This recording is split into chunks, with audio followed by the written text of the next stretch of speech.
April 10ஆம் தேதி good bad ugly படம் ரிலீஸ் ஆச்சு. அதாவது நேற்று ரிலீஸ் ஆச்சு. நேற்று நான் நைட் ஷோ தான் அந்த படத்துக்கு போயிருந்தேன். இப்போ இந்த படம் எப்படி இருக்குன்னு முதல்ல பார்த்துடலாம். அப்புறம் நான் முதல்ல ஒன்று சொல்லிடுறேன். நான் தல ரசிகரும் கிடையாது, தளபதி ரசிகரும் கிடையாது. நான் படம் அதாவது ஒரு சினிமா ரசிகன்னு சொல்லிக்கலாம். எனக்கு இந்த மாஸ் மசாலா படம்லாம் ரொம்ப பிடிக்கும். அது மட்டும் இல்லாமல் சஸ்பென்ஸ் த்ரில்லரும் ரொம்ப பிடிக்கும். என்னுடைய பாயிண்ட் ஆஃப் வியூவில் இந்த படம் எப்படி இருக்குது அப்படின்னு நம்ம பார்த்துடலாம். படத்தில் கதைன்னு பார்த்துக்கிட்டோன்னா சுத்தமாக கதையே கிடையாதுங்க. ஆக்சுவலாக இது ஒரு ரிவெஞ்ச் ஸ்டோரி மாதிரி தான். எப்படின்னா தன்னுடைய பையனுக்காக ஒரு 18 வருஷத்துக்கு முன்னாடி ஒரு ஜெயிலுக்கு போகிறாரு.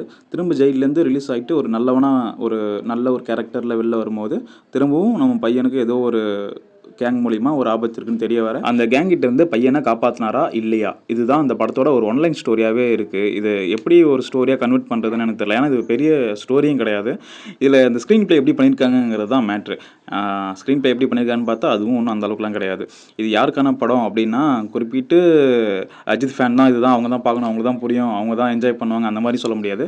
இந்த மாஸ் மசாலா படம் பார்க்குறவங்க எல்லாருமே என்ஜாய் பண்ணலாம். ஏன்னா அதுக்கேற்ற மாதிரி தான் இருந்துச்சு.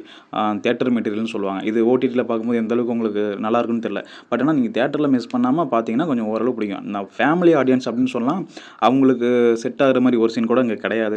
இப்போது இன்னும் சொல்ல போனோன்னா அப்போ உள்ளவங்க இந்த இப்போ ஃபேமிலியாக இருப்பாங்க இல்லையா, அவங்களுக்கு இந்த பழைய படத்தில் ரெஃபரன்ஸ் வச்சுருக்காங்க. அது அஜித் ஃபேனாக இருக்கவங்களுக்கு கொஞ்சம் புரியும். சில பேருக்கு நிறைய பேருக்கு புரியாது. இதெல்லாம் அஜித் படத்துல தான் அந்த பாட்டெலாம் வருது அப்படிங்கிற மாதிரி யோசிக்க ஆரம்பிச்சிருவாங்க. படம் நான் பார்த்த வரைக்கும் நல்லா என்ஜாய் பண்ணேன். நல்ல ஒரு வைபாகவும் இருந்துச்சு, தேட்டர் மெட்டீரியலாகவும் இருந்துச்சு. கொஞ்சம் நல்லா லவுடு சவுண்ட் ரொம்ப அதிகமாக இருந்த மாதிரி இருந்துச்சு. அது என்ன படத்துக்காண்டி அவர் அப்படி வாங்கியிருக்காரா இல்லை ஜிவி கொஞ்சம் ஓவர் எமோஷனல் ஆகி போட்டாரா என்னன்னு தெரில. பட் ஆனால் ரொம்ப லவுடாக தான் இருந்துச்சு. ஒரு கட்டத்துக்கு மேலே காதெல்லாம் அடைக்க ஆரம்பிச்சிருச்சு. எல்லாருக்கும் செட் ஆகுமான்னு தெரில. ஏற்கனவே சொன்ன மாதிரி தான் மார்க் ஆண்டனி படம் பிடிச்சிருந்துன்னா கண்டிப்பாக இந்த படமும் பிடிக்கும். அதில் வர மாதிரி நிறைய கலர்ஃபுல்லான சீன்ஸ் நிறையா இருக்குது.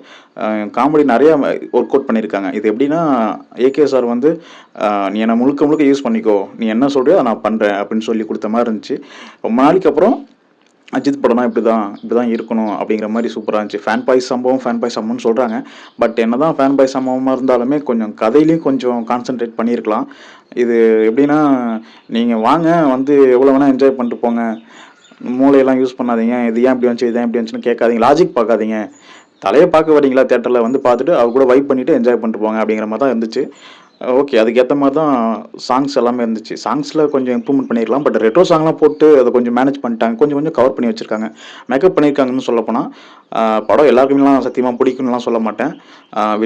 அஜித் ஃபேன்ஸு அது இல்லாமல் இந்த மாஸ் மசாலா படம் பார்க்குறவங்க, நல்ல வைப் பண்ணுறவங்க, இந்த மாதிரி இந்த கூஸ் பம்ப்ஸ் கொடுக்கக்கூடிய மூமெண்ட்ஸ்லாம் அதிகமாக இருக்குது. அதெல்லாம் உங்களுக்கு கண்டிப்பாக சூப்பராக இருக்கும். மிஸ் பண்ணாமல் தேட்டரில் பாருங்கள். கண்டிப்பாக படம் சூப்பராக தான் இருக்குது. எனக்கு இந்த லாஜிக்லாம் முக்கியம் இல்லைப்பா, நான் போயிட்டு நல்லா ஃப்ரெண்ட்ஸோட வீக்கெண்டை போயிட்டு என்ஜாய் பண்ணிட்டு கத்தி என்ஜாய் பண்ணிட்டு வரணும் அப்படின்னு நினைக்கிறீங்கன்னா கண்டிப்பாக இந்த படத்துக்கு போங்க. உங்களுக்கு கண்டிப்பாக இது சாட்டிஸ்ஃபை பண்ணும்.